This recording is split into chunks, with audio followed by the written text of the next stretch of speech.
ආයුබෝවන් කේන් ක්‍රියේෂන්ස් උපදේශනයේ YouTube නාලිකාවට අදත් ඔබව සාදරයෙන් පිළිගන්නවා. ඔබට මතක ඇති මම කලින් වීඩියෝවේදී ඔබට කිව්වා ගොඩක් මේ වීඩියෝ එකේ විස්තර කරන්න තව තියෙනවා. ඉදිරි වීඩියෝ එකක මම ඒවා විස්තර කරනකම් කලින් වීඩියෝව ඉවර කරනවා කියලා මම කිව්වා ඔබට මතක ඇති. මේ වීඩියෝ එකේ මම මේවා කියන්න බලාපොරොත්තු වෙන්නේ මේ දේවල් ඒ කලින් වීඩියෝවේදී මම යෝජනා කරපු දේවල් කේන්තියෙන් ඉන්න පුද්ගලයෙක් එක්ක කොහොමද කටයුතු කරන්න කියලා මම යෝජනා කරපු දේවල් ඔබට හිතෙන්න පුළුවන් සමහර විට ඇත්තටම මේවා කරන්න පුළුවන්ද? මේවා කල්පිතයන්ද? මේවා කියනවා විතරද? ඇත්තටම මේවා කරපු අවස්ථාවක් නැද්ද ලෝකේ? මේක මෙහෙම ඇත්තටම සජීවීව මේවා කරපු අය ඉන්නවද? නැද්ද? එහෙම අදහස් එන්න පුළුවන් සමහර අයට. එතකොට ඒව සාධාරණ අදහස් ඇත්තටම. එතකොට ඉන්නේ ඒ දේවල් වලට වඩාත් හොඳ පැහැදිලි පිළිතුරක් දෙන්න ඕනේ නේ ඔබට මම. අන්න ඒක නිසා තමයි සවිස්තරාත්මකව තවත් වීඩියෝවකකින් මේක මම විස්තර කරන්නම් කියලා මම කිව්වේ. දැන් මේ වීඩියෝව කරන්නේ මම ඇත්තටම ඒ පළවෙනි කරපු කේන්තිය සම්බන්ධ පළවෙනි වීඩියෝ එකේදී ඒ කියපු කාරණාවලට ඇත්තටම උදාහරණ දෙන්න පුළුවන් අවස්ථා දෙන්න පුළුවන් උදාහරණ දක්වලා ඇත්තටම මේවා සජීවීව වුණා නේද කියලා කියන තැනට ඔබේ මතකය ගෙනියන්න. ඒකටයි මේ වීඩියෝ අද කරන්නේ. මේ උදාහරණ සජීවීව ලෝකයේ සිදුවෙච්ච උදාහරණ අරගෙන ඔබට පෙන්නලා මේවා කරන්න අමාරු දේවල් නෙමෙයි. මිනිස්සුયો විදිහට හිටපු අය මේ විදිහේ දේවල් කරලා පෙන්눔 කරලා තියෙනවා අතීතයේ කියන සිදුවීම් ටිකක් ගෙනල්ලා ඔබට මේවා කළ හැකි කියන තත්වයට නැවත ඔබේ සිත ගෙනෙන්න සහ පෙර ඒ සිදුවීම් නැවත මතක් කරන්න. ඔබ දන්නේ මේවා ඔක්කොම. නමුත් දැන් ගොඩක් ඒවා අමතක වෙලා ඒකයි. ඉතින් ඒ සඳහා තමයි අද වීඩියෝව මම කරන්නේ. ඉතින් එහෙමනම් අපි බලමු මේ වීඩියෝවෙන් මොනවද ඒ උදාහරණ කියලා. අපි යමු වීඩියෝවට. පළවෙනි උදාහරණයේ විදිහට මම ගන්නම් කලින් වීඩියෝ විදි තිබුණා එක තැනක කියලා මම ගිනි ජාලාවක් වගේ කේන්තිය කියන එක ඇවිලි එනවා කියලා. කේන්තිය කියන ගිනි ජාලාවත් එක කෙනෙක් එනකොට ඇවිලි තමයි යා එන්නේ. ඇවිලෙන්නේ මොකද්ද? යාගේ හිත තමයි ඇවිලෙන්නේ. කේන්තියෙන් ඇවිලෙනවා ගින්නක් වාගේ. එහෙම එනකොට මම මෙන්න මේ විදිහේ සටහනක් පෙන්නුවා ඔබට මතක ඇති ඒ වීඩියෝවේදී. ඒ වීඩියෝ බැලුවේ නැත්නම් ඔබ හොඳට බලන්න. බලලා ඒක හරියට වටහා ගන්න බැරි වුණා නම් ඔබ ආපහු සැරයක් ඒක බලන්න. එතකොට තේරෙයි හොඳට. මේ සටහනේදී මම කිව්වේ ගිනි ජාලාවක් වගේ එකක් කේන්තියෙන් එන පුජ්‍යලයක් එනකොට ඔබට තියෙන සිසිල් ධාරාවක් අනිත් පැත්තෙන් යවන්න. එතකොට ඒ සිසිල් ධාරාවට පුළුවන්කම තියෙනවා අර ඇවිලීගෙන එන ගින්න නිවන්න කියලා මං කිව්වනේ. දැන් මේක කල්පිතයක්ද කියලා ඔබ කල්පනා කරයි. මෙහෙම දේවල් වෙනවද? ඇත්තටම පුළුවන්ද? කරපු කෙනෙක් ඉන්නවද? විච අවස්ථාවක් තියෙනවද? මේවා ඇත්තටම හිතේ ඇති වෙන ප්‍රශ්න. අන්න ඒකට උදාහරණය තමයි ඔබට මේ කියන්න හදන්නේ එක උදාහරණයක්. ගොඩාක් උදාහරණ කියා ඉන්නත් බෑනේ වීඩියෝ එක ගොඩක් දිග වෙනවනේ. ඒ නිසා මම එකක් කියන්නම්. ඇත්තටම සජීවීව මෙහෙම අවස්ථාවක් ලෝකේ සිදු වෙලා තියෙනවා. ඊටා ඈත අතීතයේ දවසක. අද ඊයක වෙච්ච දෙයක් නෙමෙයි මම මේ කියන්නේ. ගොඩාක් ඈත අතීතයේ දවසක බුදුන් වහන්සේගේ චරිතය තුල තියෙනවා මෙහෙම සිද්ධියක්. එක්තරා අවස්ථාවකදී බුදුන් වහන්සේට එරෙහි වුණ පුද්ගලයෝ කවුරු හරි කණ්ඩායමක් එහෙම වෙනවනේ. හොඳ ගතිගුණ තියෙන අයට එරෙහි වෙනවනේ හැමතිස්සෙම. සමාජයේ එරෙහි වෙනවා. සමාජය වෙනස්කම් කරනවා. හොඳ ගතිගුණ තියෙන අය විහිළුවට ගන්නවා. හොඳ ගතිගුණ තියෙන හොඳ හිතක් තියෙන මිනිස්සයාව ගණන් ගන්න නැතුව ඉන්නවා. එතකොට ඒ පුද්ගලයා කෙරෙහි තරහක් ඇති කර ගන්නවා. ඒ පුද්ගලයා විනාශ කරන්න ඕනේ කියලා හිතනවා. එහෙම තමයි සාමාන්‍යයෙන් සමාජයේ වෙන්නේ. අදටත් ඒක ඒ විදිහට තමයි වෙන්නේ. එතකොට මෙතෙන්දි සිද්ධ වුණේ බුදුන් වහන්සේ ඉදිරියට එව්වා කතාවේ කියන විදිහට මධ්‍යසාර පෝලා කේන්තියට පත් කරවලා උපරිම වශයෙන් කේන්තියට පත් කරපු හස්ති රාජෙක්ව ලොකු ඇතෙක්ව බුදුන් වහන්සේ ඉදිරියට එවලා තිනවා බුදුන් වහන්සේව විනාශ කරන්න හිතාගෙන. නාලාගිරි කියලා තමයි මේ හස්ති රාජයාගේ නම තිබුණේ. ඔන්න දැන් ඉතින් හස්ති රාජයා දුවගෙන එනවා බුදුන් වහන්සේ ඉදිරියට කේන්තියෙන් එනවර ගිනි ජාලාවක් ඇවිලීගෙන එනවා වගේ. බුදුන් වහන්සේ කියන කෙනා නිරන්තර මහා කරුණාව තිබිච්ච උත්තමෙක්. බුදුන් වහන්සේගේ ස්වභාවය ඒකයි. නිරන්තරයෙන් මහා කරුණාව තමයි තිබුණේ. පුදුමාකාර සිතුවිල්ලක්. ඒක මට නම් හිතා ගන්න බෑ කොහොමද කියලා. ඊතරම් වූ මහා කරුණාවක් තමයි තිබුණේ. හැම පුද්ගලයෙක් ගැනම අතිශයින් ප්‍රබල වූ කරුණාවන්ත සිතුවිලි ධාරාවක් තමයි තිබුණේ. ඒ කියන්නේ සිසිල් ධාරාවක් තමයි හැමතිස්සෙම උන්වහන්සේගෙන් පිටමං උනේ. දැන් අර නාලාගිරි යතා එනකොට ගිනි ජාලාව වගේ මං අර එදපු රූප සටහනත් ඔබ මතක් කරගන්න. ඒකත් එක්ක මේක ගැලපෙනවා හොඳට. දැන් බුදුන් වහන්සේගෙන් යන සිසිල් ධාරාව මහා කරුණාව බුදු කෙනෙක්ගේ මහා කරුණාව කියන එක මහා අතිවිශාල සිසිල් ධාරාවක්. ඒක පොඩි එකක් නෙවෙයි. හරිද? දැන් එතකොට මේ ඇවිලීගෙන එන ගින්න උඩට මහා විශාල සාගරයේ ඇතිවෙච්ච ලොකු රළ පාරක් වැටුණා වගේ. සුනාමියක් ඇවිල්ලා වැටුණා වගේ නේ උනේ. මොකද උනේ අන්තිමට? නිකම්ම ඒ කේන්තිය අඩු වෙලා නැවතිලා ගියා. ඉවර වෙලා ගියා. විනාශ වෙලා ගියා. තවත් විදිහකට කිව්වොත් මෙල්ල වෙලා ගියා. ඉතින් ඕක තමයි නාලාගිරි ඇතාව দমনය කරා කියලා කියන්නේ. ඒ කතාව දන්නේ නැති පුද්ගලයෙක් කවුරු හරි ඉන්නවා නම් ඒ කතාව තින් කොහෙන් හරි පොඩ්ඩක් හොයලා බලන්න. මේක සත්‍ය වශයෙන් සමාජයේ සජීවීව සිදුවෙච්ච දෙයක්. ඒකට උදාහරණයක් මම ගත්තේ බුද්ධ චරිතය තුල. තව ඉදිරියට තව උදාහරණ තියෙනවා වෙනත් ආගම් වලිනුත් මම අරන් කියලා තියෙනවා. ඔබ මේ දිගටම මේ වීඩියෝ බලාගෙන යනකොට ඔබට තේරෙයි ඒවා. දැන් එතකොට මේක වෙච්ච දෙයක් නේ.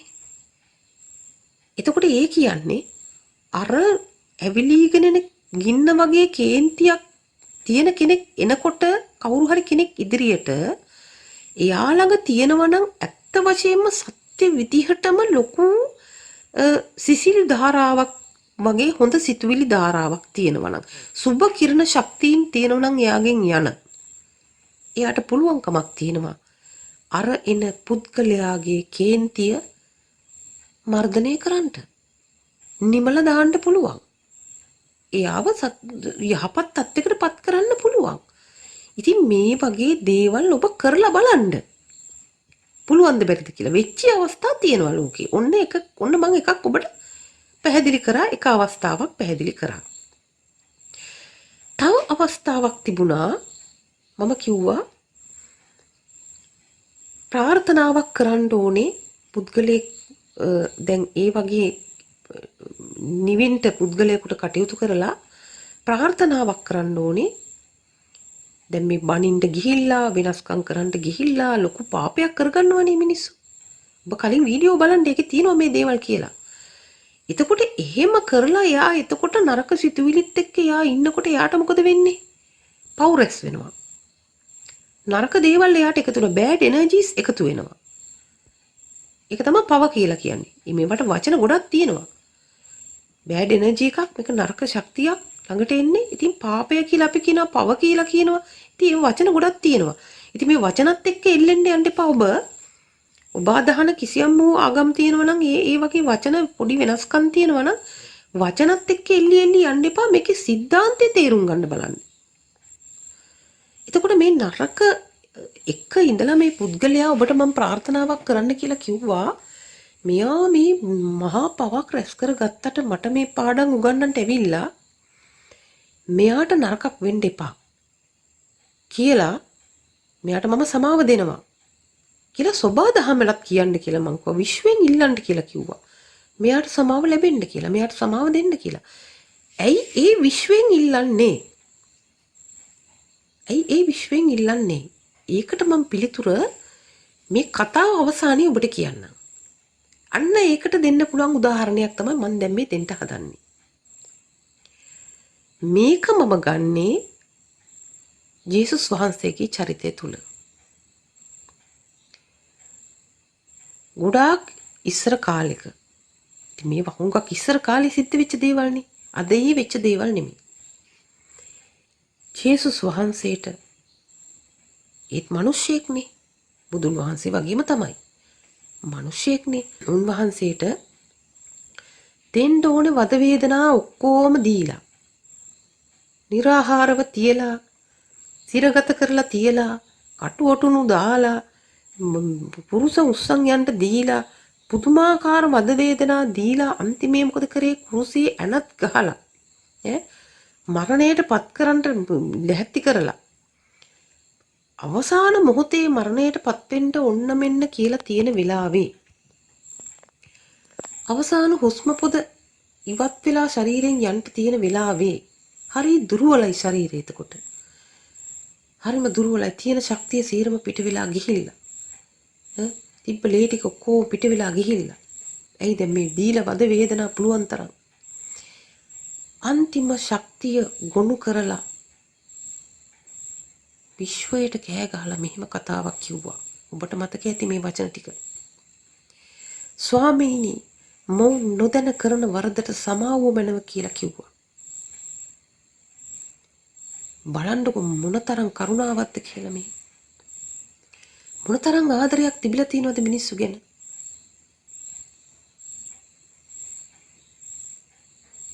උන්වහන්සේ සමාව දුන්නා.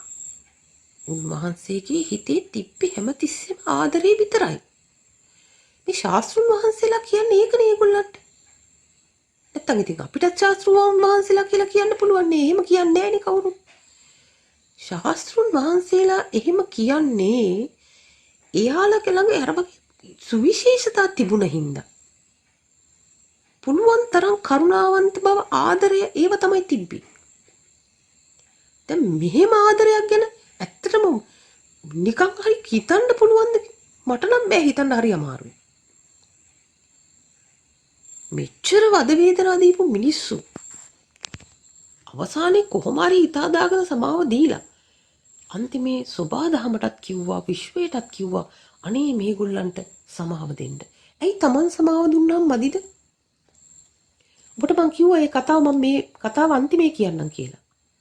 Taman සමාව දුන්නාම මදිද? ඇයි විශ්වයට කියන්නේ? ඇයි සෝබා දහමට කියන්නේ සමාව දෙන්න කියලා? අන්න එතන ඔබට තේරුම් කරන්න දෙයක් තියෙනවා. මම ඒකයි කිව්වේ සවිස්තරාත්මකව මේ වීඩියෝ මම කරන්නේ නැවත වතාවක් කියලා. තියෙනවා විශ්ව නීතියක් වෙනස් කරන්න බැරි. ඒ නීතිය තමයි සෑම ක්‍රියාවකටම සමාන සහ ප්‍රතිවිරුද්ධ ප්‍රතික්‍රියාවක් තියෙනවා කියන එක. මේක විශ්ව නීතියක්. මේක නියතයක්. විශ්ව ධර්මතාවයක්. විශ්ව සත්‍යයක්. ඒක වෙනස් වෙන්නේ නැහැ. දැන් එතකොට ක්‍රියාව මොකද්ද? ඔබෙන් එළියට යන ක්‍රියාව. ඔබෙන් එළියට යන දේ. නරකක් කරා නම් කෙනෙකුට ඒක තමයි ඔබෙන් එළියට යන ක්‍රියාව බවට පත් වෙන්නේ. එතකොට ප්‍රතික්‍රියාව කොහාටද එන්නේ? ඔබ වෙතට එන්නේ ප්‍රතික්‍රියාව. ඔබ කරපු ක්‍රියාව හා සමාන ප්‍රතික්‍රියාවක් තමයි ඔබ වෙතට එන්නේ. මේක තමයි මතක් වුණේ ජේසුස් වහන්සේට. ශාස්ත්‍රඥ වහන්සේලා බොහොම දෙනෙක් විශ්ව නීති හඳුනාගත්තු අයනේ. එතකොට ඒගොල්ලෝ මේව දන්නවා. අන්න මතක් වුණා අන්තිම මොහොතේ මම සමාව දුන්නට බෑනේ. අනේ මේ මිනිස්සු මට මේ වද වේදනා දෙන්න ගිහිල්ලා මට නපුරුකම් කරන්න ගිහිල්ලා දැන් මේගොල්ලෝ මහා පාපයක් රැස් කරගත්තනේ. මේ ඔක්කොම ආපහු එනවනේ සෝබා දහමින් මේ අයට. අන්න මතක් වුණා. අන්න දුක හිතුණා. ඔන්න බලන්න මොන තරම් ආදරයක්ද කියලා. ඒකයි මං කිව්වේ මෙහෙම ආදරයක් ගැන ඔබට හිතන්න පුළුවන්ද කියලා. අන්න එතකොට ඒ අන්තිම ශක්තිය යොදලා ඒ ආදරේ විචර වැඩි කමට අර අවසාන ශක්තිය එකතු කරලා තමන් සමාව දුන්නා විතරක් නෙමෙයි මහා විශ්වයටත් කිව්වා. අනේ මේ මිනිසුන්ට සමාව දෙන්න මේ ආපස්සට යන්න එපා මුකුත් මේගොල්ලන්ට. විශ්වෙනුත් සමාව ඉල්ලලා දුන්නා. අන්න නියම ආදරේ. ඒකයි මම ඔබට කිව්වේ ප්‍රාර්ථනාවක් කරන්න කියලා. හොඳට බලන්න මේ වීඩියෝ එක. ඔබ ප්‍රාර්ථනාවක් කරන්න කියලා මං කිව්වා. අන්න ඒ ප්‍රාර්ථනාව කරපු දැන් ඒ අවස්ථාවට ඔබ හිතනවා ඒක ලොකු තදබල අවස්ථාවක්. බලන කෙනාට හිතෙන්න බෑ හරි අමාරුයි මේ වැඩේ මේක නම් කරන්න බැරි වෙයි කියලා තමයි හිතන්නේ. මේ මිනිස්සයා මේ නිකම් මේක කියනවා විතරයි. මේක කල්පිතයක් කියලා හිතෙන්න පුළුවන් ගොඩක් අයට. ඒ වුණාට ඒක කල්පිතයක් නෙවෙයි. මෙන්න සජීවී වේක සිද්ධ වෙච්ච අවස්ථාවකට උදාහරණයක් තියෙනවා. ඒක තමයි ඔබට මම කිව්වේ කතාව. යේසුස් වහන්සේගේ අවසන් මොහොත. අවසන් වචන ටික. එතකොට මේවා කරන්න බැරිද? මේවා කරන්න පුළුවන්. බුදුන් වහන්සේ නාලාගිරි ඇතා දමනය කෙරුවා වගේ යේසුස් වහන්සේ අවසානයේ සියලු මිනිස්සුන්ට සමාව දුන්නා විතරක් නෙමෙයි විශ්වෙනුත් සමාව ඉල්ලලා දුන්නා වගේ. අනේ උත්සාහ කරොත් අපි හැමෝටම මේවා කරන්න පුළුවන්. ඒකයි මම මේ වීඩියෝ වෙදි කිව්වේ. ඒ විදිහට කරන්න ඕනේ කේන්ති ගිය පුද්ගලයෙක් එක්ක අපි වැඩ කරනකොට අන්න ඒක එක්තරා පියවරක් කියලා මම ඔබට පෙන්눔 කරේ ඒකයි. එතකොට ඒකටත් ඔන්න මම උදාහරණයක් ඉදිරිපත් කෙරුවා. තවත් තැනක මේ වීඩියෝවේදී තිබුණා මෙන්න මෙහෙම දෙයක් කියලා. විශ්වයේ තියෙන සුභ ශක්තියින් අසුභ ශක්තියින් එක එකතු වෙන්නේ නැහැ. විශ්වයේ මේ ශක්තියින් වර්ග දෙක තියෙනවානේ. සුභ පැත්තට යන ශක්තියින් ඒ කියන්නේ high frequency levels වල තියෙන ශක්තියින් තරංග. එතකොට low frequency levels වල තියෙන සිතුවිලි ඒ කියන්නේ පහත් සංඛ්‍යාත සිත් වල තියෙන සිතුවිලි තරංග එකට එකතු වෙන්නේ නැහැ. එහෙම දෙයක් කියලා ඇති. එතකොට අර සුභ ශක්තියින්ගෙන් වෙන්නේ අසුභ ශක්තිය ඉවත් වෙලා යන එක. මම ඔබට කිව්වා ඔබට මේක ටිකක් කල්පනාවෙන් ඇහුවොත් තමයි තේරෙන්නේ. නැත්තම් මේක තේරුම් ගන්න අමාරුයි. දැන් මම කිව්වා ඒකෙන් එක තැනකදී කේන්තියෙන් ඉන්න පුද්ගලයාගේ පැත්තේ ඉඳලා තමයි එන්නේ අසුභ ශක්තියින් ඔක්කොම ටික. එතකොට අපිට කරන්න තියෙන්නේ අපේ පැත්තේ ඉඳලා සුභ ශක්තියින් සුභ කිරණ සුදු කිරණ පුළුවන් තරම් යවන එක කියලා මං කිව්වා. එතකොට මොකද වෙන්නේ?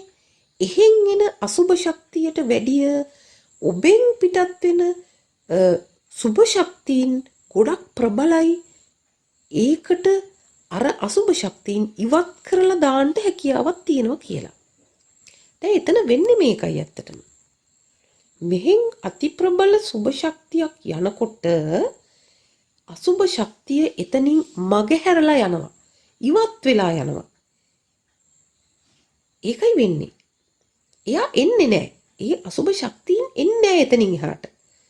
සුභ ශක්තිය හැමතිස්සෙම ප්‍රබල නම් ඒකයි මං කිව්වේ ඔබේ හිත ගොඩාක් සුභ සිතුවිලි වලින් පුරව ගන්න ඕනේ මේ වෙලාවට. ඒ පුරවගෙන අතිශයින් ප්‍රබල සුභ ශක්තියින් යවනවා නම් අර අසුභ ශක්තිය කේන්තිය එන පුද්ගලයාගේ පැත්තට එතන එන අසුභ ශක්තියින් බෑඩ් එනර්ජිස් ටික එන්නේ නැහැ මෙහාට. ඒගොල්ලන් හැරිලා යනවා ආපහු. ඒකයි වෙන්නේ. මර්ධනය කරනවා මෙල්ල වෙනවා එහෙම කියන්නේ වෙන්නේ අරකයි. එතකොට ඒකට තව පොඩි දෙයක් මම එක පැහැදිලි කරන්නම් ඔබට තවත් හොඳට. ඒකට හේතුව තමයි මේ කිරණ ශක්තියින් දෙවර්ගයේ එකට එකතු වෙන්නේ නැහැ. සුභ ශක්තියින් දකින්නකොට අසුභ ශක්තියින් පලා යනවා. අසුභ ශක්තියින් එනකොට සුභ ශක්තියින් එතන රැඳෙන්නේ නැහැ පලා යනවා. අන්න ඒක තමයි ඔබට කියන්නේ මම. සමහර අය අහනව නේද ඇයි අනේ අපිටම මෙහෙම වෙන්නේ? ওই ප්‍රශ්නේ අහනවා. අපිටමයි වෙන්නේ නරකමයි වෙන්නේ කියලා කියනවා. ඉතින් එතකොට මම නම් ඒ වගේ අයට දෙන පිළිතුර තමයි ඔබ පොඩ්ඩක් කල්පනා කරලා බලන්න ඔබගෙන් ගිහින් තියෙන්නේ බොහෝ විට සුබ කිරණද අසුබ කිරණද? මේක තමයි එක්තරා අභ්‍යාසයක්. ඔබට වැඩි වඩාත් නරක දේවල් වෙනවා නම් ඔන්න ඔබට වැඩක් තියෙනවා කරන්න. පොඩ්ඩක් පැත්තකට වෙලා වාඩි වෙලා හිතලා බලන්න මගෙන් වැඩිපුර පිට වෙන්නේ මොන જાතිය කිරණද? මගේ හිතේ වැඩි වශයෙන් තියෙන්නේ මොන විදිහේ සිතුවිලිද? මේවා උසස් සිතුවිලිද? උසස් සංඛ්‍යාත සිතුවිලිද? යහපත් සිතුවිලිද? එහෙම නැත්නම් පහත් සංඛ්‍යාත සිතුවිලිද? නරක සිතුවිලිද? බෑඩ් එනර්ජිස්ද කියන එක පොඩ්ඩක් විග්‍රහ කරගන්න. අන්න එතකොට තේරෙයි ඔබට ඔබ ළඟට ඇවිල්ලා තියෙන්නේ මොන ශක්තියක්ද විශ්වයෙන්. අසුබ ශක්තියින් වැඩිපුර විශ්වයෙන් ඔබට ඇවිල්ලා ඇති. ඒක තමයි ඔබට නරක දේවල්ම වෙන්නේ. එහෙමනම් ඔබෙන් පිට වෙලා තියෙන්නේ වැඩිපුර මොනවද? නරක කිරණ ශක්තියින් තමයි. ඔබේ සිතේ පිරීලා තිබිලා තියෙන්නේ bad energies. low frequency සිතක් තමයි ඔබට තිබිලා තියෙන්නේ. එහෙමනම් ඔබට තියෙන්නේ අන්න එහෙමනම් සිතුවිලි වෙනස් කරගන්න high frequency levels වලට ඒවා ගන්න. එතකොට අර bad energies මග ඇරලා යනවා. අසුබ ශක්තියින් මග ඇරලා යනවා. එතන ඉන්නේ නැහැ. එතෙන් දෙන්නේ සුබ ශක්තියින්. සුබ කිරණ. අන්න එතකොට ඔබට යහපතමයි දිගටම වෙන්නේ. මේ අවස්ථාවටත් මම උදාහරණයක් ඔබට කියන්නම්. ඒකටත් මම ගන්නේ යේසුස් වහන්සේගේ අවසන් මොහොත ඒ උදාහරණෙම තමයි මම මේ ගන්නෙ.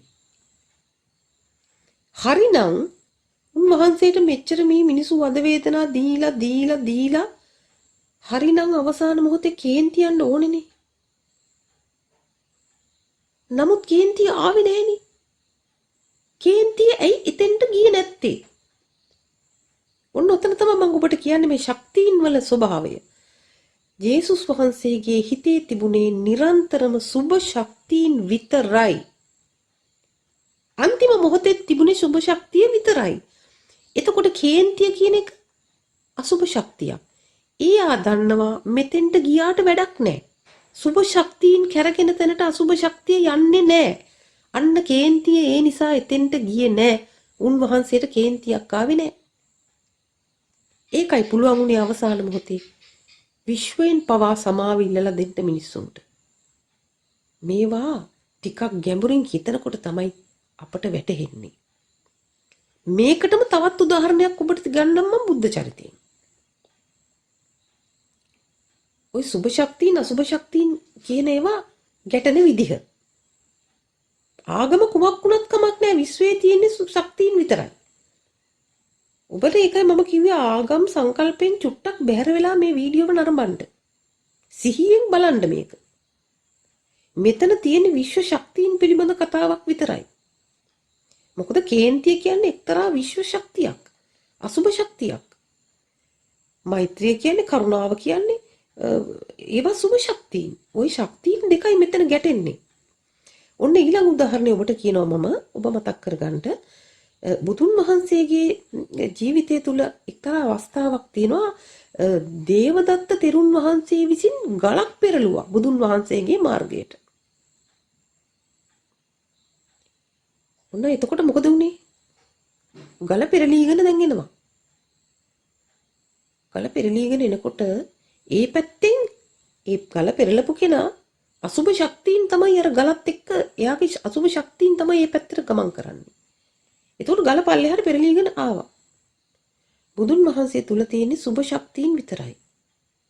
එතකොට එතන සුභ ශක්තියින් ක්‍රියාත්මක වුණා.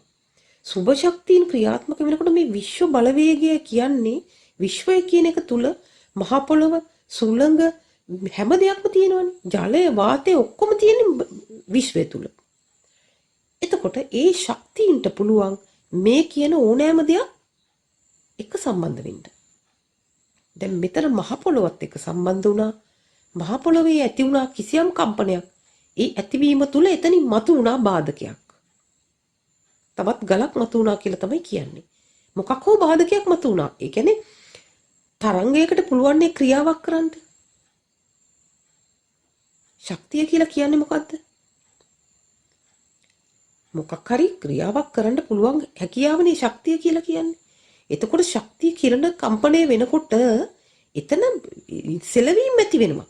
ඒ සෙලවීම් වලින් කිසියම් වෙනස්කම් ඇති වෙනවා. අන්න එතකොට එතන මහ පොළොවේ ඇති වුණා ඒ සුභ ශක්තියින්ගේ කිසියම් සෙලවීමක් ඇති වුණා. එතනින් මොකක් හරි ඉහළට පැන නැග්ගක පාට පොළොවෙන් උඩට. මොකක් හරි මතු වුණා. ඒකක හෙලවේගෙන යනකොට එහෙම ඒවා වෙනවනේ.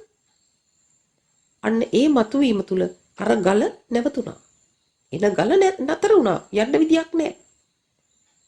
අන්න අසුභ ශක්තියින් පාලනය වුණා. අසුභ ශක්තියින් හැරිලා ගියා. ඉතින් ගල එතනින් නතර වුණා. සුභ ශක්තියින් තමයි එතන මේ කම්පණය වෙලා තවත් ගලක් හරි මොකක් හරි බාධකයක් මතු වුණා.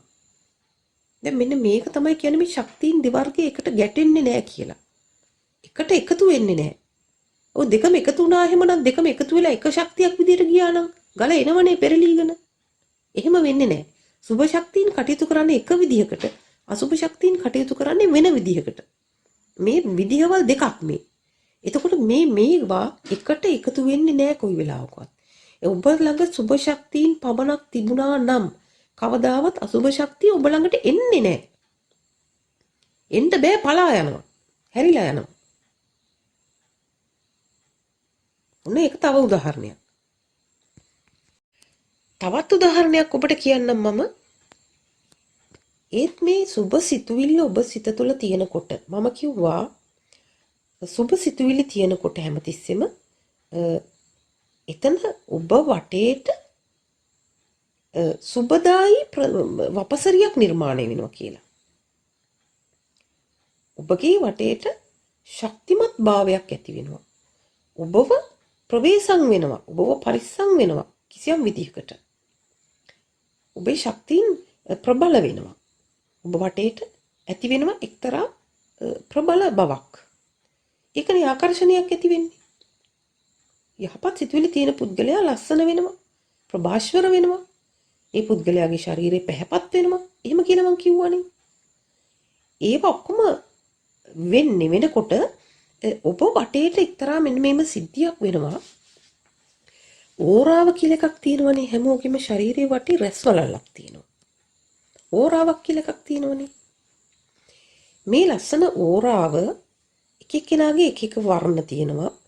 එතකොට ඒ පුද්ගලයාගේ සිතුවිලි අනුව ඕරාවේ වර්ණ තියෙනවා.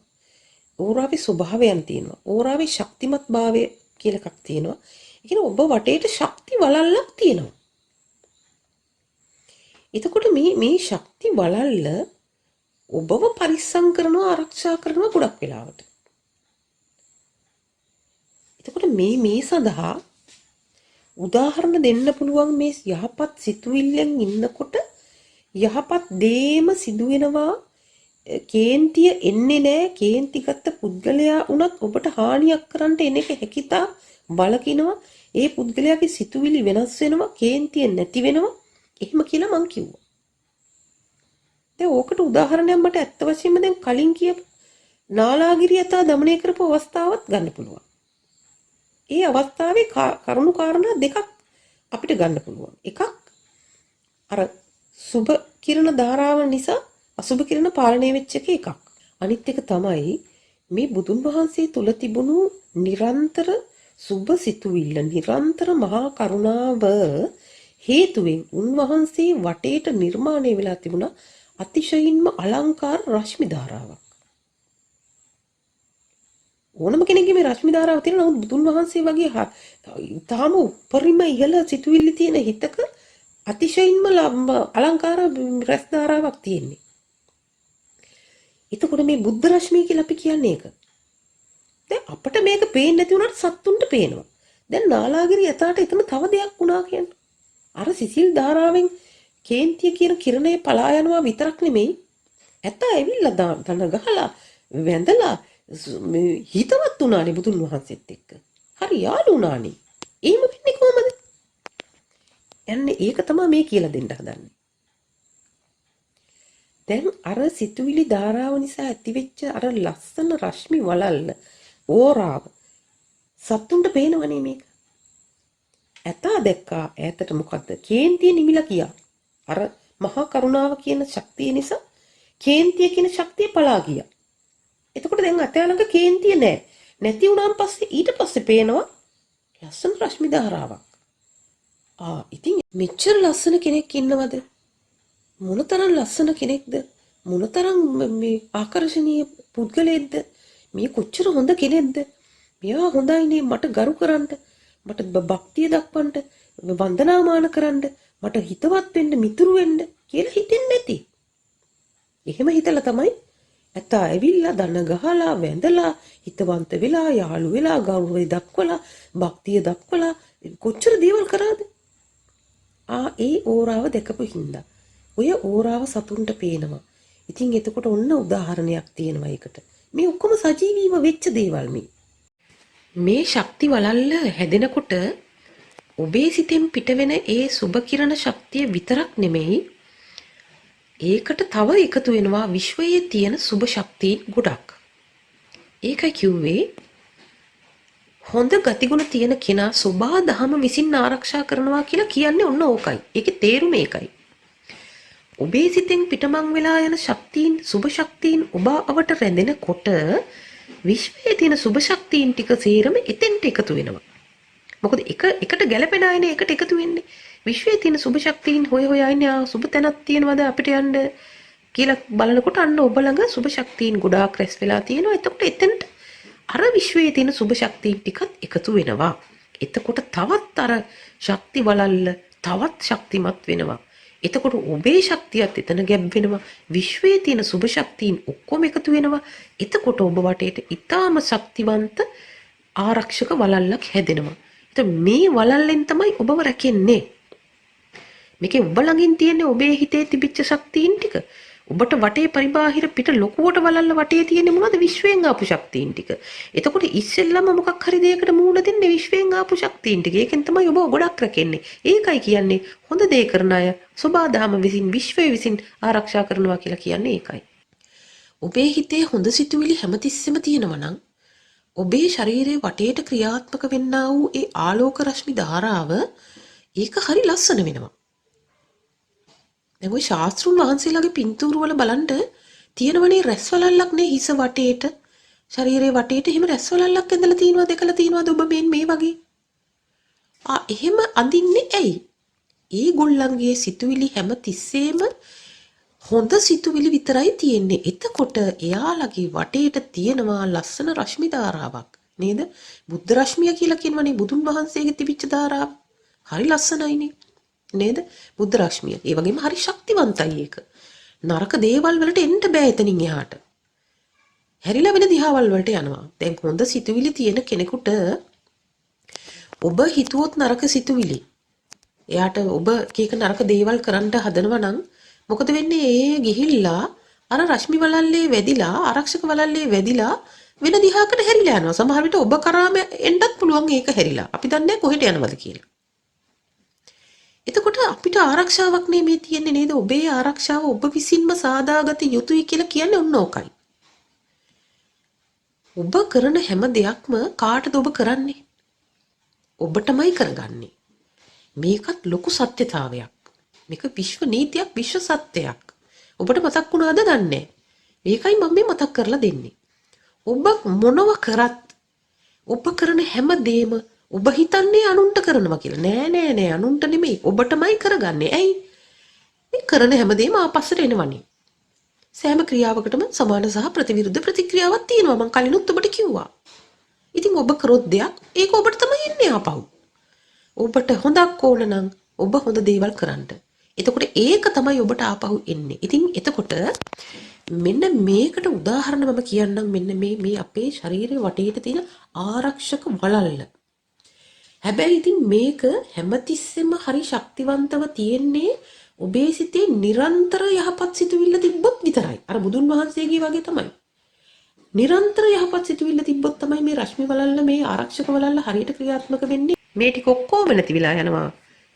මොකක් වුණොත් ඔබේ ළඟ තියෙන සිතුවිලි ටික නරක් වුණොත් ක්ෂණයකින් මොකද වෙන්නේ? මේ ඔක්කොම විශ්වයේ තියෙන සුභ ශක්තියින් සියල්ල මෙතනින් අයින් වෙලා ගිහිල්ලා දැන් මොනවද එකතු වෙන්නේ? අර නරක ශක්තියින් ටික, අසුබ ශක්තියින් ටික ඒව හොයා යනවා ඒවට එකතු වෙන්න තැනක් තියෙනවද කියලා. දැන් ඔබේ ළඟ නරක ශක්තියින් එකතු වෙලා තියෙනවා නම් එතෙන්ට අර ඔක්කොම විශ්වයේ තියෙන නරක ශක්තියින් ටික ඇවිල්ලා වට වෙනවා. එතකොට එතනින් ඕන දෙයක් යන්න පුළුවන්. අදි වුණියන්ද නරක දේවල්ද ඔය හැමදේම ඔබට වදිනවා. හරිද? නැවතෙන්නේ නෑ. ඒක නවත්තන්න පුළුවන් ශක්තිය තියෙන්නේ අර ආරක්ෂක වලලට. ඒක නැති වුණාම මොකද වෙන්නේ? අර ඔක්කොම නරක දේවල් ඔබට වදිනවා. අන්න දැන් එතකොට මොකද වෙන්නේ? ඌණියන් එනවා කියලා කියන්නේ බන්ධන වලට අහු වෙනවා. ඔන්න කීක ඒවා වෙනවා ඔබට. හරිද? මොකද මේ මිනිසුන්ගෙන් එන නරක කිරණ ශක්තියන ඔක්කොම ඔබට වදිනවා. එතකොට තමයි සමහර අය කියන්නේ අනේ ඇයි මටම මෙහෙම වෙන්නේ? ඇයි මේ මටම නරක දේවල් වෙන්නේ? ඔබ පොඩ්ඩක් අවධානයෙන් එතකොට බලන්න මගේ වටේ මේ වෙලාවේ තියෙන ශක්තිය කොහොම එකක් වෙන්න ඇද්ද? අන්න එතකොට ඔබට මතක් වෙයි මම නරක සිතුවිලි හිතුවනේ. මෙහෙම හිතුවනේ. අහවලාට මෙහෙම වෙන්න කියලා හිතුවනේ. අහවලා කරන මේ යහපත් වැඩ ගැන මට ඉරිසියාවක් ආවනේ. අහවලාට මිනිස්සු ගොඩක් කැමති වෙනකොට මට තරහක් ආවනේ. එහෙනම් ඒක තමයි මේ වුනේ. ටක් ගාලා ඔබ වෙනස් වෙන්න. ඔබට පුළුවන් ඕන දෙයක් කරන්න. එතකොට ඔබ හොඳ සිතුවිලි හිතුවා නම් ඒ වෙලාවට ටක් ගාලා මෛත්‍රී භාවනාව කරන්න. පුළුවන් නම්. හොඳ සිතුවිලි හිතන්න. ශාස්ත්‍රුන් වහන්සේ මතක් කරගන්න. ඔන්න ඔතෙන්ට තමයි ශාස්ත්‍රුන් වහන්සේ අපට ඕන වෙන්නේ. ශාස්ත්‍රුන් වහන්සේ මතක් කරගන්න. අන්න එතකොට අන්න ආපහු සුභ ශක්තියින් ඔබ වටේට එකතු වෙනවා. අන්න එතකොට ආපහු විශ්වයේ තියෙන සුභ ශක්තියින් ටික එතෙන්ට එකතු වෙනවා. ඕක තමයි සිංහබාහු කතාවේ අවසානයේ උනේ. මේ සම්බන්ධ උදාහරණයක්. සිංහබාහු කතාවේ අවසාන ජවනිකාව ඔබ මතක් කරගන්න. සිංහයාගේ පුත්‍රයා නේ සිංහබාහු කියලා කියන්නේ. එතකොට සිංහයා තමයි තාත්තා. දැන් ඔන්න තාත්තා කරදර කරනවනේ මිනිස්සුන්ට. මේ කතාව ඉතින් ඔබ කලින් අහලා තියාගන්න. මට මේ කතාව මෙතන කියන්න ගියොත් එහෙනම් තවත් මේ වීඩියෝව ගොඩක් දිග වැඩි වෙනවා. තාත්තා දැන් එයාට සිද්ධ වෙච්ච අසාධාරණේ, එයාට සිද්ධ වෙච්ච දුක, ඒවා මේ ඔක්කොම හින්දා ගම්වැසියන් මරමරා යන්න පටන් ගත්තනේ. දැන් එතකොට ඒක තත්ත්වයේ විසඳන්න යාව මරන්න තමයි මේ පුතා එන්නේ. ඊතලත් අරගෙන දුන්නත් තරම් එනවා. ඉතින් පුතාව දකින්නකොට දැන් අර තාත්තට මොකද හිතෙන්නේ? පුදුමාකාර ආදරයක් නේ ඇති වෙන්නේ නේද? දරුවන්ට ඇති වෙන ආදරය ඔබ දන්නවනේ කොයි වගේද කියලා. අන්න එතකොට සිතුවිල්ල හොඳයි. යහපත් සිතුවිල්ලක් සුබ කිරණ යන්නේ නේද? මෛත්‍රී සහගත කරුණාවන්ත සිතුවිල්ල ආදරය තමයි එතනින් පිටමං වෙන්නේ. අන්න එතකොට එයාගේ ඕරාව ශක්තිමත් වුණා, ආරක්ෂක වලල්ල බලවත් වෙලා තමයි එතකොට තිබුණේ. දැන් ඊතලේ විදිනවා පුතා. දැන් මොකද වුනේ? අර වලල්ලේ වැදිලා වෙන පැත්තකට හැරිලා ගියා. පුතාගේ වාසනාවට මන් දන්නේ පුතාගේ පැත්තට ආවේ නැහැ. බැරි වෙලා හරි මේ පැත්තට ආව නම් ඒ ඊතලේ වැදිලා එයා මැරෙනවා. එහෙම වුණේ නැහැ. හොඳ වෙලාවට ඒක වෙන පැත්තකට හැරිලා ගියා. අරයට ආවේ නැහැ. ඇතුළුනේ නැහැ. දැන් පුතා බලනවා මොකද මේ හේතුව? තවත් අරය ළඟ තියෙන දෙවෙනි ඊතලෙත් දැන් අතට ගන්නවා මෙයා විදින්න. එයා හිතනවා මගේ ඊතලේ විදින ක්‍රමයේ වෙනස් වෙලා වැරද්දක් වුණාද දන්නෙත් නැහනේ කියලා බලලා මෙයා ආ එකක් විදින්න ගන්නවා ඊතලයක්. ඒත් අරයාගේ හිතේ තියෙන්නේ අර ආදරයමයි. එතකොට එයාගේ වටේ තියෙන ඒ ආරක්ෂක වලල්ලේ ඒ විදිහටම ක්‍රියාත්මකයි. දෙවෙනි ඊතලයටත් මොකද උනේ? අන්න අර ආරක්ෂක වලල්ලේ වැදිලා වෙන දිහාවකට හැරිලා ගියා. දැන් මේක මහ පුදුම කතාවක්නේ. මෙච්චර හොඳ දක්ෂ දුනු ශිල්පියෙක් වෙලා මේ ළමයා කල්පනා කරනවා මං බදින්නේ ඊතලයි යන්නේ නැත්තේ. එයා දන්නේ නැහැ මේ කතන්දරේ. දැන් තාත්තට මොකද වෙන්නේ? මෙච්චර මං ආදරෙන් හිඳලා මෙයා දෙවෙනි ඊතලෙත් මට විද්දනේ කියලා මොකද උනේ? අන්න ශනිකව අන්න කේන්තිය කියන සිතුවිල්ල මාර්යා විසින් යාව වෙලා ගත්තා. දැන් මොකද උනේ? අන්න සිත වෙනස් වුණා. සිතුවිලි වෙනස් වුණා. good energies වෙනුවට bad energies පිට වෙන්න පටන් ගත්තා. අන්න අර ආරක්ෂක වලල්ල ඕරාව ලස්සන ශක්තිවන්තව තිබිච්ච එක නැතුව ගියා. දැන් මොකද උනේ? දැන් ආරක්ෂාව නැහැ. දැන් ඊළඟ තුන්වෙනි ඊතලයට මොකද උනේ? කෙලින්ම ගිහිල්ලා වැදුනා තාත්තා. එහෙම නැත්තම් සිංහයා මරණයටපත් වුණා. සිංහයා මැරෙන්නෙම නෑ. අර හොඳ සිතුවිල්ලෙන් හැමතිස්සෙම හිටියනම් මේකයි මම ඔබට කිව්වේ ඔන්න බලන්න උදාහරණයක්. ඔබ මේ ගැන හරියට ගැඹුරින් හිතුවද? ඇත්තටම ලෝකෙ සිද්ධ වෙච්ච දෙයක් කියලා කියනවනේ ඒක. අපි දැක්කේ නැති වුණාට. ඒ හොඳ උදාහරණයක්. මේ සිතුවිලි නරක වෙනකොට වටේ තියෙන සියලුම දේ නරක වෙනවා. අන්න එතකොට නරකම තමයි එන්නේ. මම ඒකයි ඔබට කිව්වේ. මේ හැමදේම ඔබ හොඳටම දන්න දේවල්, නමුත් ඔබ හිතන්නේ නැති දේවල්, ඔබට මතක නැති දේවල්, ඔබ තුලින් ගිලිහිලා යන දේවල්. ඒකයි මම ආපහු මතක් කරලා දෙන්නේ. දැන් බලන්න එතන උනේ මොකද? නිරන්තර හොඳ සිතුවිල්ල එයාට තිබුණා නම් ඊතල එකක් නෙමෙයි, දෙකක් නෙමෙයි, තුනක් නෙමෙයි 100ක් විද්දත් කවදාවත් එයාව මරන්න බෑ. එතකොට එයා කරගත්තේ කාටද? මම ඔබෙන් අහන ප්‍රශ්නේ ඒකයි. එයා කරගත්තේ එයාටමයි. එයාගෙන් පිට වෙච්ච නරක කිරණ අන්න ඒ වෙලේම එයාට ලැබුණා. ඔබ තමයි කියන්නේ. ඔබටත් වෙන්නේ ඕක තමයි. ඔබටත් වෙන්නේ ඕක තමයි. කිසිම වෙලාවක මේ කේන්තිය නම් ගන්න එපා. ගත්තොත් එහෙම මම දැන් කලින් වීඩියෝවේ කියලා දුන්නනේ. මොකද වෙන්නේ කියලා. අන්න ඒ ඔක්කොම ටික තමයි ඔබට වෙන්නේ. ඒ නිසා කේන්තියෙන් තොර වෙන්න, කේන්තිය අවම කරගන්න අවසන් වශයෙන් මම මේ වීඩියෝව ඉවර කරනකොටත් දැන් කියන්නේ නරක සිතුවිලි ඉවත් කරන්න, කේන්තිය ඉවත් කරන්න, ඒවා ගන්න එපා. පුළුවන් තරම් වළක්වන්න උත්සාහ කරන්න. ඔබට ආදරය කරන්න. ඔබට නරකක් වෙන්න ඉඩ දෙන්න එපා. මේවා ගත්තොත් ඔබට නරකක් වෙන්නේ. මොකද ඔබ ඔබටමනේ කරගන්නේ. මම ඒකනේ කිව්වේ. ඔබ ඔබටමයි කරගන්නේ. ඉතින් ඔබ ඒව ගැන හිතන්න. මේ වීඩියෝව අද මම මෙතනින් නතර කරනවා. ඒ වුණාට කේන්තියේ අතිසූක්ෂම ස්වභාවයන් ස්වරූපයන් තව ගොඩක් තියෙනවා විස්තර කරන්න. දැන් මේ වීඩියෝවේ මං කලේ උදාහරණ ගත්තු එකනේ. නමුත් තවත් ගොඩක් විස්තර කරන්න මේ කේන්තියේ ස්වරූපයන් තියෙනවා. කේන්තියේ විවිධ තරාතිරම් තියෙනවා. ඉතින් මේ ඔක්කොම විස්තර කරන්න එපා. කේන්තිය ගැන ඔබ හරිම අවබෝධයක් ගන්න ඕනේනේ. ඒ නිසා මේ දේවල් ටික තව ඊළඟ වීඩියෝ වෙනුත් අරන් එන්න මම බලාපොරොත්තු වෙනවා. එහෙමනම් සවිස්තරාත්මක තවත් වීඩියෝවකින් ඉදිරියේදී ඔබ හමු වෙන බලාපොරොත්තු වෙන අදට සමුගන්නවා. ඔබ සැමට ආයුබෝවන්.